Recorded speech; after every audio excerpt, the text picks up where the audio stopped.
You know, the story is so emotional because it really touches everyone in the same way.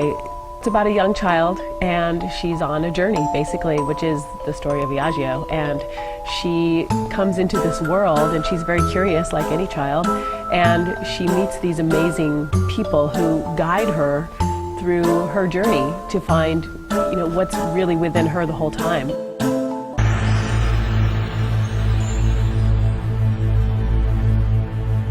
The use of puppetry and masks, which is an age-old art form, of course, that stems from the commedia, but how we integrate that into the characters who develop through the show, telling a story that is really quite inspiring. And it's an art form that audiences connect to. They've seen it for years. They've seen stories told this way, and every time it results in a standing ovation. So we know we're touching people.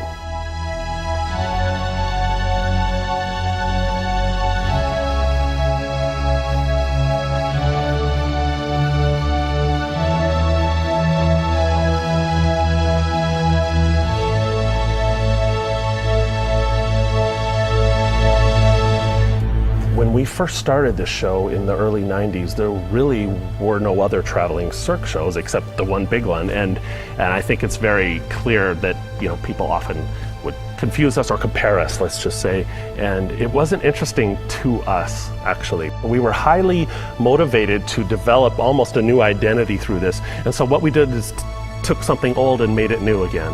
Much the way you could say that the great composers, the Verdis and the Puccinis of the time that were taking commedia elements and integrating that into their operas, we wanted to take some of that and integrate that into a CiRCo type of performance. And it does create moments that the audience really connect to. What attracted me to Il CiRCo was basically that there's many CiRCo-style shows out there, but the Commedia dell'arte twist was really unique, and it seemed like something that I could pitch in a whole new way. It's an alternative to programming because there's not a lot of things that are specifically good for family, as well as being something that is really good for people of all cultures. The house was full both times, people from age 2 all the way up to in their 90s. Our show was packed. We did 5 performances of it, I believe. Every single one of them was sold out. The audience loved it, and I have to say, as a presenter, there's a number of different quality things that we look for. I mean, obviously the acts were great, but the costuming was really, really good as well. And how the pace of the show actually moved was really good as well. So much so that, you know, in every individual night, you know, people were giving it a standing ovation. When your patrons call you and write you letters saying how good it was, how much they enjoyed it, how much their kids enjoyed the show. And then at the end of the show, when you actually look into your house and you've just purchased this show and you see that every one of your patrons is standing up and clapping, that's where the show works. It is a testament to the quality of the show, the fact that we have basically a waiting list to be in the show. We audition at least once a year around the entire United States, always otherwise on the lookout as well for someone we might see somewhere, whether it's at a CiRCo competition in Europe or elsewhere, to find the best talent that's out there for our show. My name is Evgeny. Ivan Flores. Dino Dos Santos. Nikolai Melnik. Dylan. Sveta. Tanya Simchikhina. And where are you from? Russia. Yeah, what act are you going to be doing? Handball, singing, Russian swing, maybe trampoline. Any new challenges with this show? I think so. I mean, the Russian swing, which is one of the highlights of the show, is probably going to be the most exciting to watch. I'm originally from central Mexico, Guadalajara.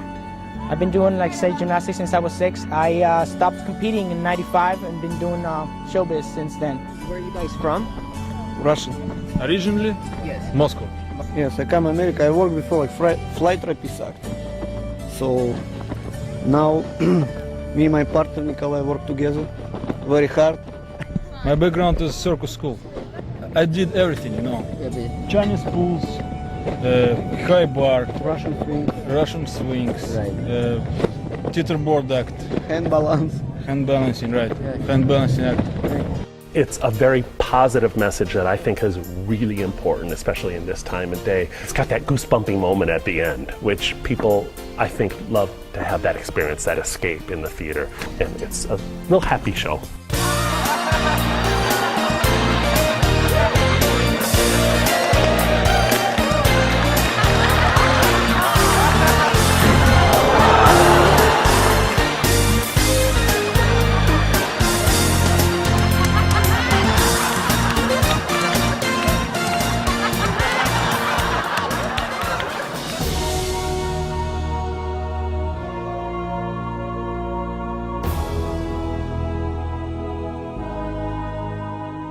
The main character of the show kind of has learned through this whole process, not too differently than what we have learned from the process of developing this show, that, you know, it's a journey. It's a viaggio. We call it viaggio. It was our viaggio. This story was developed over a very long period of time, and it was very heartfelt, and it's very real.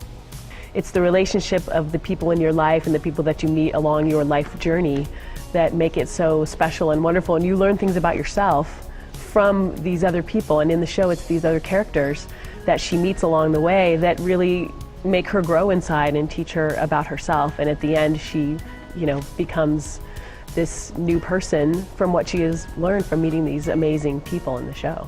We've had 2 leads in the show that we started training when they're 4, not really tough stuff till they're 6, and they entered the show when they were 6.5 to 7 years old. So talk about a journey. We've seen them now grown up and they're in college.